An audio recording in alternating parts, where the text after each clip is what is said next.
আজকে খুবই একটা গুরুত্বপূর্ণ বিষয় নিয়ে আমরা আলোচনা করব যে হাঁসের কৃমি।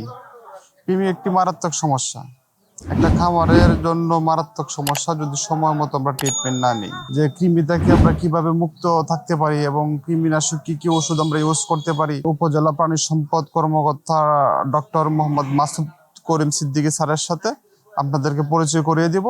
ডাক্তার মোহাম্মদ মাসুদ করিম সিদ্দিকী, উপজেলা প্রাণী সম্পদ অফিসার, মদন নেত্রকোনা। কৃমি অনেক ক্ষতি করে হাঁসের। প্রথমত হাঁসের যে পুষ্টি গ্রহণ করে, হাঁস দুর্বল হয়ে পড়ে, হাঁসের ডিম উৎপাদন কমে যায়, হাঁসের ওজন কমে যায়, হাঁসের খাওয়া দাওয়ার রুচি কমে যায়। এইভাবে অনেক ধরনের কৃমিনাশক হাঁসের ক্ষতি করে থাকে।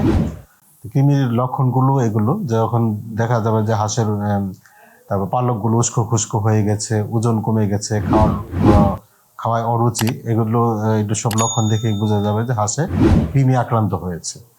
তো এই কৃমি যেন আক্রান্ত না হয় এবং এজন্য আমরা কৃমিনাশক ওষুধ খাওয়াতে পারি। বিভিন্ন ধরনের কৃমিনাশক ওষুধ পাওয়া যায়, যেমন অ্যালবেন্ডাজল, লিভামিজল, পাইপ্যারাজিন সাইট্রেট। এই ধরনের প্রিপারেশন হাঁসকে খাওয়াইতে হবে এবং প্রতি 3 মাস পর পর কৃমিনাশক ওষুধ হাঁসকে খাওয়াইতে হবে। নাহলে হাঁসের যে কাঙ্ক্ষিত ফলাফল, আমরা হাঁস যে উদ্দেশ্যে আমরা হাঁস লালন পালন করে থাকি, হাঁসের থেকে ভালো ডিম উৎপাদন করার জন্য, তো আমরা সেটা আমাদের উদ্দেশ্য ব্যাহত হবে। তো এবং হাঁসের যে কৃমি ক্ষতি সাধন করে থাকে, আমরা নিয়মিত কৃমির ওষুধ খাওয়ানোর মাধ্যমে হাঁসকে কৃমিমুক্ত রাখবো। কৃমির ওষুধ নিয়মিতই খাওয়াতে হবে এবং কৃমির ওষুধ খাওয়ানোর পরে বা আগে এবং পরে 2 সময় আমরা ভিটামিন ওষুধ খাওয়াইতে হবে। কারণ কৃমির ওষুধ খাওয়ানোর পরে তার শরীরের উপর একটা চাপ পড়ে, একটা ধকল পড়ে, স্ট্রেস পড়ে।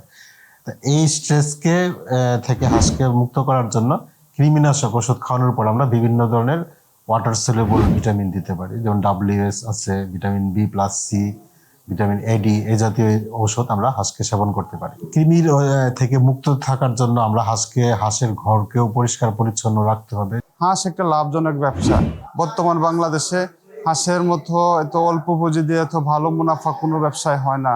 তবে যদি আপনি তা সঠিক পরামর্শ এবং সঠিকভাবে যদি আপনি পরিচর্যা করতে পারেন, তাহলে আপনি অবশ্যই লাভবান হতে পারবেন।